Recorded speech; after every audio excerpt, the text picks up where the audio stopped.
like I am to be part of this year's NBA conference and to relish this company of learned people as you lawyers for the society yourselves. In the tradition I represent, learning is the highest endeavor on earth. As many of you here would know, the first command in Islam is to read. Read is the first command in Islam. And as our forefathers, the founder of the Supreme Caliphate, rightly said in one of his books, a man without learning is like a country without inhabitants. The finest qualities in a leader, in particular, and in people in general,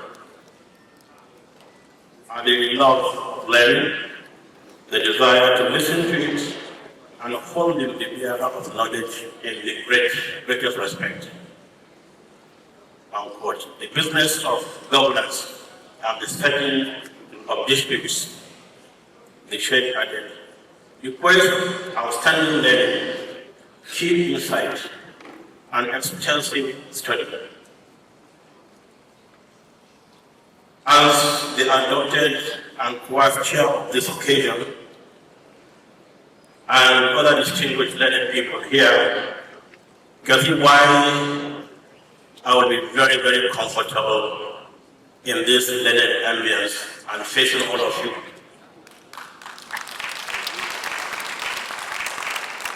The NBA Annual Conference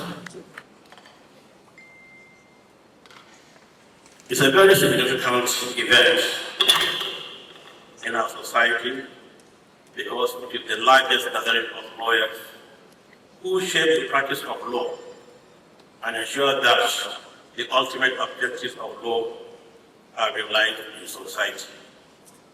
Law, as you know more than I do, is crucial to society because it maintains social order by setting standards for behavior, promotes justice by protecting rights, enjoying duties, and providing a framework for resolving disputes, and facilitates economic and social progress by providing a predictable environment for transactions and enabling social change through legislation.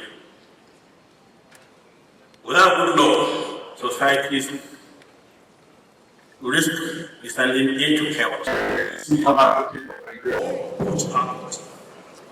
As of September last year, it was known that the conference will be hosted in Port Harcourt. However, it was shifted to Enugu in April this year. Between April and now is 4 months. In 4 months, we have done what others usually do in 12 months. We found our governor, Mr. Mbak, who more or less built this international conference center within 1 year and 8 months of it becoming the governor.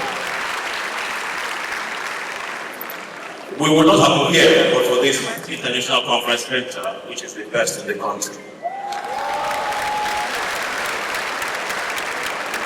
We thank President Alpha Osigwe for the courage in appointing Enugu the host of the conference. The decision of the President of the NBA to move the conference from Port Harcourt to Enugu in the face of the egregious decision to appoint a military administrator of Rivers State will go down as one of the most courageous decisions by the President of the NBA. We thank the chairman of the CPC, Dr. Emeka Obegulese, for his exemplary leadership. In view of the shortness of time between April and now, I'm the first to admit that there will be some lapses in the organization here and there. And I apologize on behalf of my LLC for any lapses. But we just request you to remember that 4 months to do this job was really short. Whereas others have more than 4 months. We give thanks to the Almighty God who has helped us greatly. I would like to conclude by to just let you all know that Enugu is a beautiful city, one of the most beautiful in the country. Enugu was founded in 1908. 1908. And Enugu means on top of the hill. It's actually Enugu on top of the hill. And it was a huge farmland. The villagers from the surrounding communities used to climb up the hill to farm in Enugu. Unknown to them, the black material which used to come out of the soil as they found was coal. And but the British colonialists, as they went through the nation, they traversed the nation, they observed that black solid stuff and realized it was coal and began to mine it. And the coal attracted so many, and the city of Enugu came into being. And the earliest suburb of Enugu is known as the coal camp. And the port in Port Harcourt was built to export the coal in Enugu. And the port was named after Mr. Lewis Harcourt, the secretary of the colonies in England. We welcome you. Before I sit down, I must recognize President Mrs. Naira, who is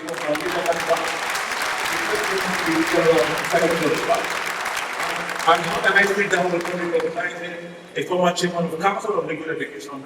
One of our most senior lawyers, certainly he was talked about the Council of Law. AAC, Guru, SAN, he became 90 2 days ago.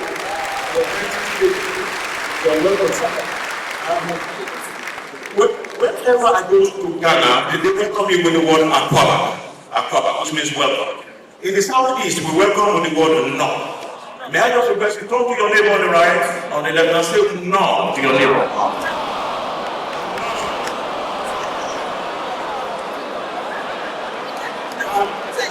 And in Enugu, we also have in the dance here, if your neighbor welcome, God bless you. With great honor and joy at this opening ceremony of Nigerian Association Annual General Conference here in Enugu, in the historic and lively city of Enugu. Enugu is fondly referred to as a gold city. It is a treasure trove of history, culture, and natural beauty. It is a city built on the hills and surrounded by crouching hills. Breathtaking waterfall, intriguing caves, scenic beauty, and some of the best local issues for serving of abacha, achicha, fiofio, and many other people. Of course, not to forget are the people, Enugu city, and the basic developments. Enugu holds a special place in the country's development, playing a significant role in the coal mining industry that was flourished here. The city's legacy of resilience and transformation inspires us as we gather under the theme of this conference, Stand Out, Stand Tall. The city is known for standing out and standing tall. On the 18th day of November 1949, the city witnessed the Kulane massacre, also known as the Akpoti-Uduaghan shootings. On that day, a British superintendent of police, FSP, who I'm sure they go down in the court of infamy, commanding several British and Nigerian police officers ordered the shooting of unarmed and protesting coal miners of the Ibadan coal mine who were on strike. 21 striking miners and the bystander were shot dead. The miners were fighting for wage arrears, owed to them for a period of marginalization. The ethnic, regional, and even class divisions in Nigerian society were temporarily set aside and supplanted by a collective momentum to do away with British rule. The shooting fueled sentiments among many Nigerians, and especially among Eastern Nigerian groups, who used the shooting to fuel their cause for independence and to push the British imperial institution out of Nigeria. According to Lucas, and I quote, the radicals and the moderates, the revolutionaries and the stooges, The bourgeoisie and the workers find their differences. Remember the war of Nigeria arose in revolt against evil and equality. The evangelical minds made tough choices to redefine themselves, enduring challenges to emerge stronger. The thing is more than a slogan. Focus, perseverance, and service to prosper. To stand tall is to uphold dignity, integrity, and honor, even when the walls are stacked high and difficult decisions must be made in the best interest of the legal profession and the country. Standing tall means being unbending in our defense of the rule of law, equity and justice, and being principled in the face of power and unwavering in our pursuit of national progress. We must have the courage of conviction in moments where silence will otherwise be more comfortable. To build a strong and economically viable nation, sacrifice will routinely be required to individual citizens. We must do this when others are rebuked. This is a call we must embrace. Dear compatriots, leadership, as we say, is not a popularity contest. Competent leadership requires understanding of issues, vision, and the courage to make decisions that will help to take the people from one situation or place to a surpassing one. It requires more thinking, focusing on development, on the global projects that will position our country as a global city. We show off that to position our country as a global city. The show of decisive or determination may be misunderstood if the leader decides to chart a course or disparate direction to a desired exceptional future. Leadership must stand out by crafting solutions that unlock Nigeria's potential and stand tall by making tough decisions. As Sheikh Mohammed bin Rashid Al-Maktoum said, try to achieve the impossible and direct your people to ways of achieving it. Stand tall is therefore an inspirational call to the legal profession to live with distinction, sacrifice, ambition, and resilience. It challenges us to rise up ordinary, deliver excellence, and make difficult decisions necessary to secure Nigeria's future. For Nigerian lawyers and leaders, standing out means pioneering innovative solutions for justice and economic progress. Standing tall means embracing tough choices, enduring their immediate challenges, and trusting in all their ultimate benefits. We must be seen as spectators, not as spectators, but as leaders in the movement to revive Nigeria's economy. Restore public trust and position our country for greatness. That is what it means to stand out. That is what it means to stand tall. No economy ever stood tall on important effort. Indeed, no economy stood out in near prosperity. Let the conference inspire fresh result, and in every courtroom, boardroom, chamber, and community in touch will lead with excellence, with courage, and with vision. And this is the final moment in our national history, where our democracy continues to evolve and our economic realities challenge us daily. We must collectively ask, how can the legal profession stand out in building confidence in our institutions? How can we lead national conversation that truly matters? It is for this reason that we are honored to welcome our keynote speaker, Mr. Julius Malema, the President of the Economic Freedom of Ireland of South Africa. Okay. He's eager to let us hear him listen to him. The choice of Julius Malema as a keynote speaker is a part of his unwavering and consistent advocacy, challenging Africa to rethink its economic destiny by advocating economic emancipation and social justice. It is a privilege to have Mr. Malema as our keynote speaker. He comes to make use of fearless advocacy for economic freedom. Mr. Malema has shaped South Africa's political landscape by championing, marginalized, and consulting systemic inequalities to the EFF. His call for bold, often painful decisions offers a powerful lens for Nigeria's aspirations. His push for systemic change in South Africa urges us to ask, how can a legal system empower entrepreneurs, protect workers, and ensure equitable access to opportunities? His advocacy for economic freedom speaks directly to the urgent conversation we must have in Nigeria. Whether one agrees with his methods or not, His consistent call for Africans to own their economies, reclaim their dignity, and define their destiny resonates deeply with our faith. His presence here today reminds us that the legal profession does not exist in a vacuum. We are part of a broader African movement, a movement for economic stability, justice, and true independence. We eagerly anticipate his insights on how the legal profession can drive economic transformation through tough but transformative choices.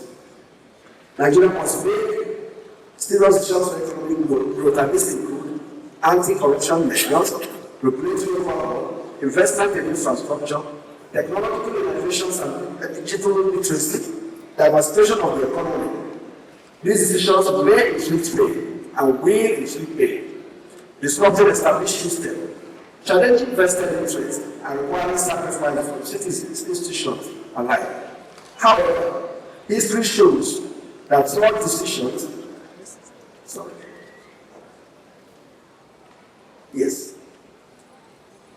history shows that such pain is often the repercussions of more progress. By enduring short-term challenges, Nigeria can achieve lasting improvements, a thriving agricultural sector, a transparent economy, and an environment where every citizen has a fair shot at prosperity. The NPA, as a conscience of the legal profession, must also make tough choices to lead Nigeria's transformation by reforming legal education, expanding access to justice, advocating for judicial independence, embracing local technology, to mention a few. These choices may not be easy. They may restrain resources, spark internal debates, or challenge long-standing practices. But by standing tall to these difficulties, the NPA can lead the legal profession to new heights, ensuring that we are not just practitioners, but catalysts for Nigeria's growth and development. The NPA has a historic legacy of defending human rights and judicial independence. I particularly, therefore, in ending my address, acknowledge the support and presence of our post-governor, Governor Peter Silva, who has done everything possible to make sure that today has become the right it is.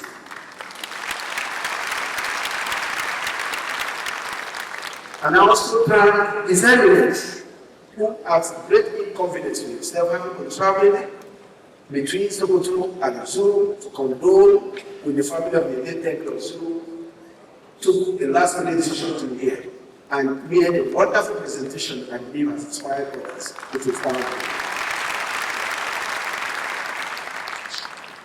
The evidence were very grateful. And numerous other dignitaries who have made this day the beautiful day has become. We can't thank you enough. I once more want to thank that distinguished keynote speaker, whose bold decision for economic justice and African unity helps set the tone for conversation on how we confront Nigeria's economic challenges.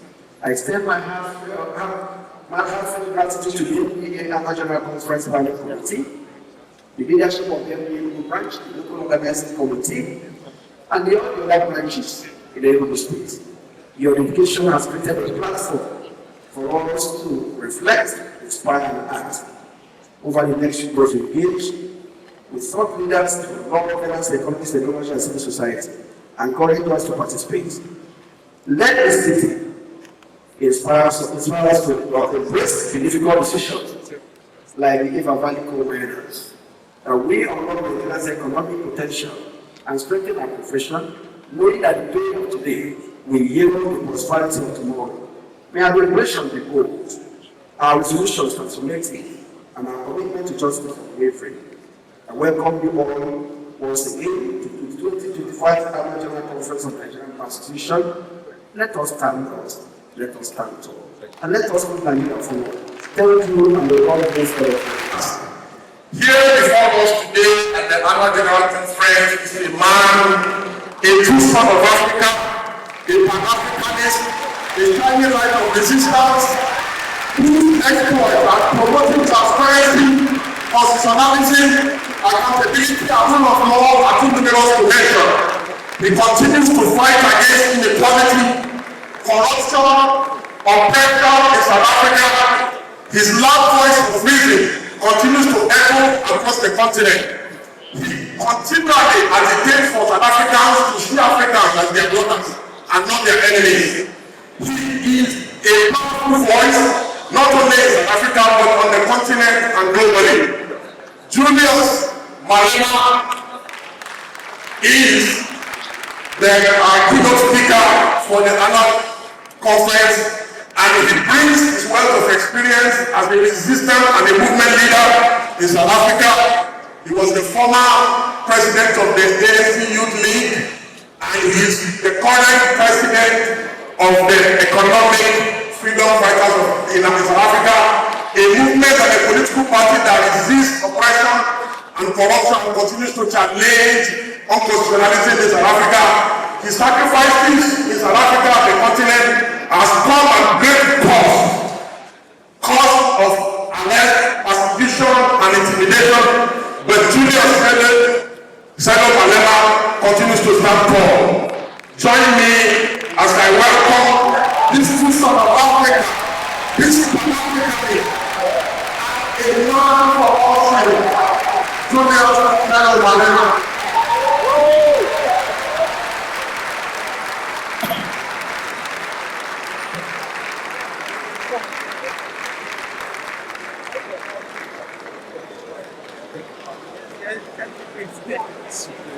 Thank you very much.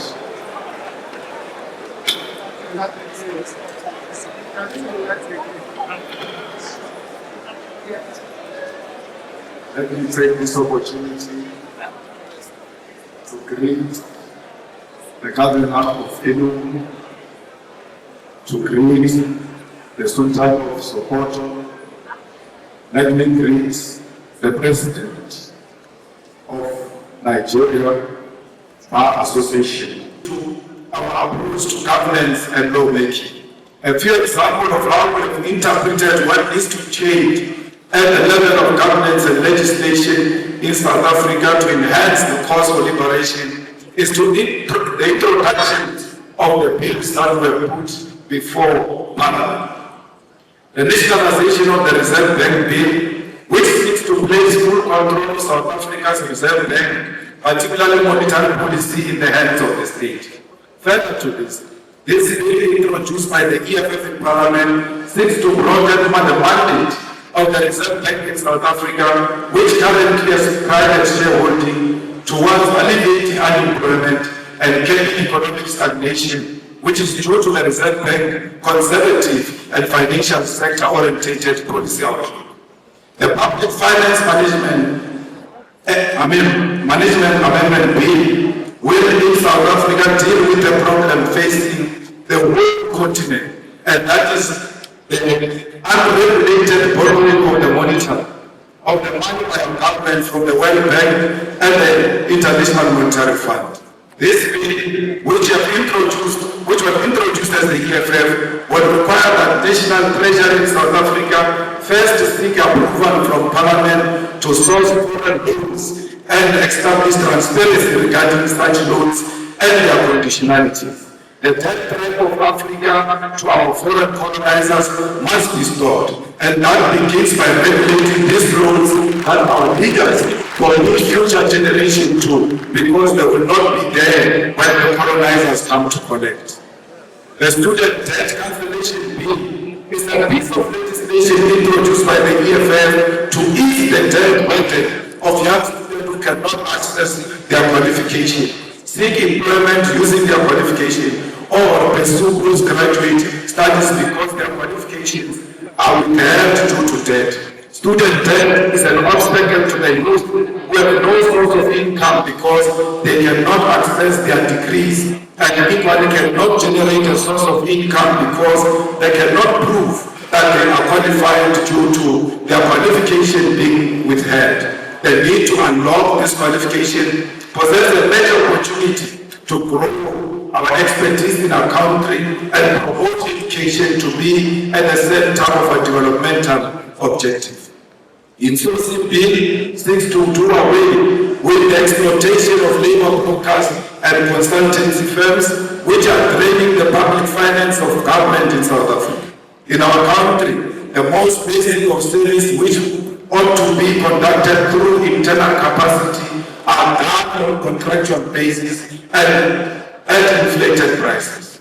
The policy of outsourcing is at the center of corruption as politicians establish companies to provide services such as cleaning, security services, accounting services, maintenance services, and many more to government at a ridiculous rate.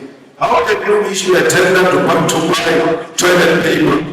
How come Director General doesn't know when the toilet papers are being sold and go and buy the toilet papers himself instead of issuing out the tender? That is unnecessary. There are certain things that can be done by the government without involving the outside players. We don't want alcohol advertised in South Africa because they advertise alcohol through the means that is not a true reflection of alcohol. Why are we not advertising alcohol with drunkards and show people what alcohol will do to them? It cannot be that alcohol is advertised only with beautiful people at the beach. It must be a true reflection of what this will do to you. We've done the same before by banning the advertisement of cigarettes in South Africa, and what is to follow is alcohol. The EFF is also engaged in many other programs that seek to empower our own communities and make sure that there is local procurement. Why should a president in Enugu should go and buy vegetables in August? They must buy where they are to promote local economy and to promote their own economic growth. We cannot allow a situation where people who do not come from where we come from are actually not benefiting from what their government can provide. Compatriots, I must reiterate once again that it is a deep honor to stand before you today in Nigeria, in Enugu State, a country that holds a special place in the hearts of all South Africans who understand history, who value solidarity, who appreciate the sacrifice made by others in the course of the people. Nigeria is not just another African country to us. It is a corporate nation, one that stood firmly by our side during our darkest hour. When South Africa was shackled by apartheid, when our people were murdered, imprisoned, and denied basic humanity, Nigeria rose as a giant for justice, placing South Africa squarely at the center of its development. Former President Donald Trump famously declared that Africa had come of age, that the continent will no longer tolerate interference from outside powers, and this still rings true today. Nigeria set up the Southern African Relief Fund, mobilizing its citizens to contribute to the liberation struggle, even as it faced its rating program for black South Africans, and successive Nigerian governments never stopped in their material and moral support for South Africa's liberation. In fact, Nigerian government boycotted the 1976 Olympic Games and the 1979 Commonwealth Games in protest and in opposition to apartheid government. We cannot forget all those who stood by us during difficult times. Nor can we forget that when Nelson Mandela was released from prison in 1990, one of his earliest international visits was to Lagos and Abuja to personally thank the Nigerian people. These gestures are foundation of a long distinct blood and sacrifice. However, this history was not made in the past. This bond between South Africa and Nigeria must be carried forward into the present, not just in political sentiment, but in concrete economic collaboration. Both our nations stand as giants of the continent. South Africa, with its industrial base, mining capacity, and advanced financial system. Nigeria, with its vast population, vibrant entrepreneurial spirit, oil and gas resources, and cultural dynamism that has captured the imagination of the world. Together, we hold the keys to Africa's industrialization and economic independence. Consider what lies beneath our soils. Nigeria is blessed with abundant oil, natural gas, and growing agricultural agricultural sector. South Africa holds some of the richest deposits of platinum, gold, manganese, and coal in the world. Combined, we possess the minerals that power modern technology, the energy resources that fuel global industry, and the human capital to build a self-sufficient continent. Yet, both our nation remains trapped in new colonial arrangements where our raw materials are extracted cheaply and exported to Europe, America, and Asia, only to be sold back to us at crazy prices as finished goods. This is a cycle of dependency we must break. The path forward is clear. Nigeria and South Africa must industrialize together, build factories together, and process our resources on African soil. Imagine a joint program where South African mining expertise is combined with Nigerian oil wealth to create African-owned energy and resources conglomerate. One that defines processes and manufactures for Africa and the world. Imagine agricultural cooperation where Nigeria fertile lands provide food security for the continent, supported by South African machinery, logistics, and technology. Imagine a collaborative investment in renewable energy, where South Africa's solar potential and Nigerian gas reserves are harnessed to build an integrated African power grid. Already, we have clues of what is possible. South African companies such as MTN, Spar, ShopRite, and MultiChoice have made significant inroads in Nigeria, creating jobs and bringing services. Nigerian businesses, investors, and cultural industries have equally expanded to South Africa. Nigerian music, filmmakers, writers influence South African culture, just as South African universities and industries provide platforms for Nigerian talent. But this cooperation has been uneven and at times marked by suspicion and the painful experience of xenophobia. Let me be unequivocal here. Xenophobia is a betrayal of African unity. It is a single spot of inequality and African freedom. But these buildings are our African brothers and sisters. Nigerians, Zimbabweans, Congolese, and Somalis are not the cause of the South Africa's unemployment crisis.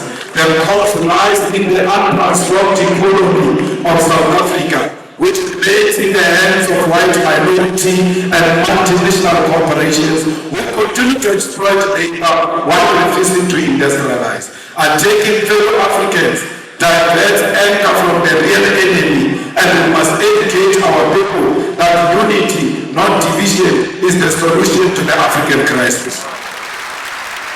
If we want to end one-way migration, where Nigerians are forced to leave in search of opportunity in South Africa, we must integrate our economies. Young Nigerian engineers should be able to work in Johannesburg, Gaborone, Windhoek, Harare, Cairo, and Accra, not as foreigners, but as Africans contributing to Africa. South African entrepreneurs should be able to set up in Lagos without suspicion, but with support as partner in the shared future. We must harmonize trade policies, align visa regimes, and build continental infrastructure that connects our people. We actually do not need a visa. We don't need a visa between South Africa and Nigeria. In the same way, we don't need a visa for our people to travel in their own continent. We are one. Both South Africa and Nigeria know the pain of colonialism. Both have faced internal divisions. Both have enjoyed the pressures of global imperialism that seeks to divide and exploit and control us. Both know that the only path forward is Pan-African solidarity. We must reject the illusion that our salvation will come from Washington, London, Brussels, or Beijing. Our salvation lies here in Lagos and Johannesburg, in Abuja, in Tower, in the hands of Africans who refuse to be divided. Together, Nigeria and South Africa can lead the African continent free trade area, not as a paper agreement, but as a living reality that changes the lives of ordinary people. Together, we can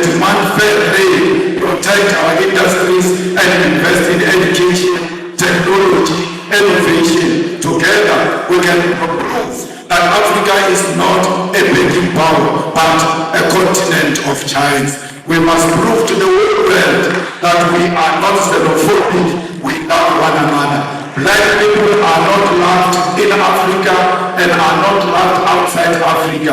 We have a duty to love ourselves and show the whole world on how it must treat us. We cannot treat each other badly and expect other people to treat us much better. How you treat your own brother and your own sister, it's how you teach others outside how they must treat you. The unity of our continent is paramount, and we must never associate with any xenophobic agenda that perpetuates the divisions in South Africa. Solidarity is what we need for each other. My comrades, as I close, I want to say that as Africans, our fight has never been confined to the borders. From the very beginning, the struggle of South Africa against apartheid, we knew that suffering of one oppressed people anywhere in the world is the suffering of all oppressed people everywhere. It was in that spirit that South Africa, during its liberation struggle, was embraced by Nigeria and other African nations, who declared that apartheid was not simply a South African problem, but an African and global crime. It is in that same spirit that today we say our liberation as Africans will remain incomplete if we turn a blind eye to the struggles of those who continue to suffer under occupation, colonialism, imperialism, and economic exploitation. It is this tradition of solidarity that compels us today to speak clearly on the struggle of other oppressed people. The EFF continues to stand firmly with Western Sahara, Palestine, Cuba, Haiti, the Democratic Republic of Congo as a commitment to international law and justice. In Western Sahara, Morocco's continued occupation violates the principle of the United Nations Charter and the African Union's Constitutive Act, both of which enshrine the right to self-determination. The International Court of Justice affirmed in 1975 that Morocco had no sovereignty over Western Sahara, yet decades later, the Sahrawi people remain dispossessed. In Palestine, we are witnessing one of the greatest violations of international law in modern history. The apartheid regime of Israel has for decades defied UN resolutions, the Geneva Conventions, and international humanitarian law. Collective punishment, the bombing of hospitals, the illegal taking of land, the killing of children, and the deliberate starvation of populations are crimes under the Roman Statute of the International Criminal Court. The world cannot remain neutral in the face of genocide. And just as apartheid South Africa was declared a crime against humanity, so too must be the international community recognize and act against Israel's apartheid and genocide. The importance of fighting on the level of the law was made evident in this case when the South African government took Israel to International Court of Justice to report their crimes when no other country would do so. This fight in the international court was won when the court declared that indeed Israel was perpetuating genocide, and we that was necessary to sway some support away from Israel and to embolden other countries to speak out. This fight also led to the International Criminal Court to issue a warrant of arrest for the Israeli Prime Minister Benjamin Netanyahu and his Minister of Defense for war crimes. This is the power of the legal fraternity in the global fight for the oppressed. However, the ICJ based its slow and final judgment on charging Israel with genocide has not occurred yet.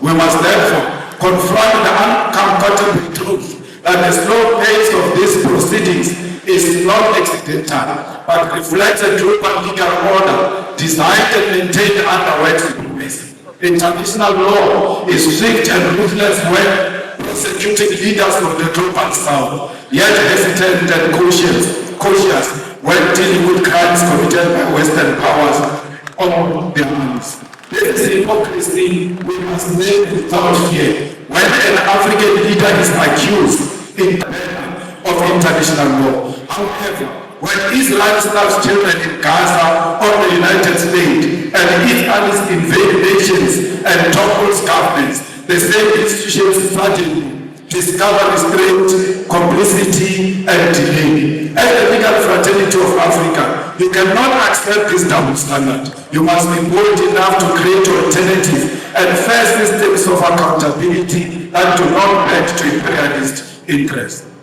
If the so-called international community is unwilling to deliver justice in real time, then Africa must advance its own cause, its own tribunals, its own instruments of solidarity and protection. Just as the liberation movement when colonialism denied us freedom, so too must we build new legal institutions when the existing ones fail us. In Cuba, for over 60 years, the United States has imposed an economic blockade in contravention of international law, including the principle of non-interference and the sovereign right of nations to choose their social and economic system. Despite this, Cuba has demonstrated a profound commitment to human solidarity, sending doctors across the globe, including to Africa, welcoming Africans into their classrooms and participating in the liberation of the oppressed. Cuba never sent their soldiers anywhere to kill anyone. Instead, they sent their doctors all over to go and save life. The tragedy of Haiti is one of historical injustice. Haiti's revolution was the first declaration of black freedom in the modern world, yet it was punished with centuries of economic sabotage and enforced debt. Contrary to any principle of justice, today Haiti suffers from foreign interference, the denial of sovereignty, and the imposition of external governments. International law demands reparation, debt cancellation, and the withdrawal of foreign forces so that Haiti can govern itself in dignity. We have seen DRC not experiencing peace because of its mineral resources. We must end with DRC and demand that there must be permanent peace in DRC and everywhere else in Africa. Because DRC without peace, it will never experience economic growth. We are because DRC it is. We are the people of Southern Sudan. We must make sure that no single corner of Africa there are guns where Africans are killing each other. Africans must always be together against the enemy forces who want to exploit our country. We are here today to reclaim our land. We want the land of Africa to be returned to Africa because it belongs to the Africans. We want the minerals of Africa to be returned to the Africans because that's where they belong. We want to build industries in Africa and process our minerals here in Africa. We've got the capacity. We must never allow the imperialist forces to divide us in order to take our minerals from us. We demand one Africa. We demand borderless Africa. We demand Africa with one president. We demand currency. We demand military command. We demand parliament. Because we know the currency of Africa will be much more strong against the American currency. We don't care what Trump thinks of us. He will never choose a policy position for Africans. We are not subject of Trump. We must refuse to be subject of Trump. We must stand together as the world changes and show the world that Africa is one and Africa is equal to all nations, to China, to Russia, to America. We are not just a small nation. We are a big nation. We are not a dark continent. How can we be dark when we've got diamond that is shining upon us? We are a very big nation.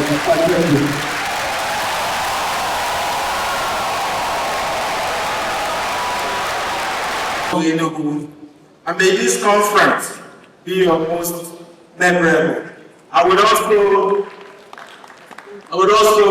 want to use this opportunity to say that it is my immense joy and pride to declare formally open the 2025 Annual General Conference of the Nigerian Bar Association. Thank you. Thank you. May your discussion be fruitful. Tomorrow is here. God bless NDA, God bless Enugu State, and God bless the Federal Republic of Nigeria. Thank you.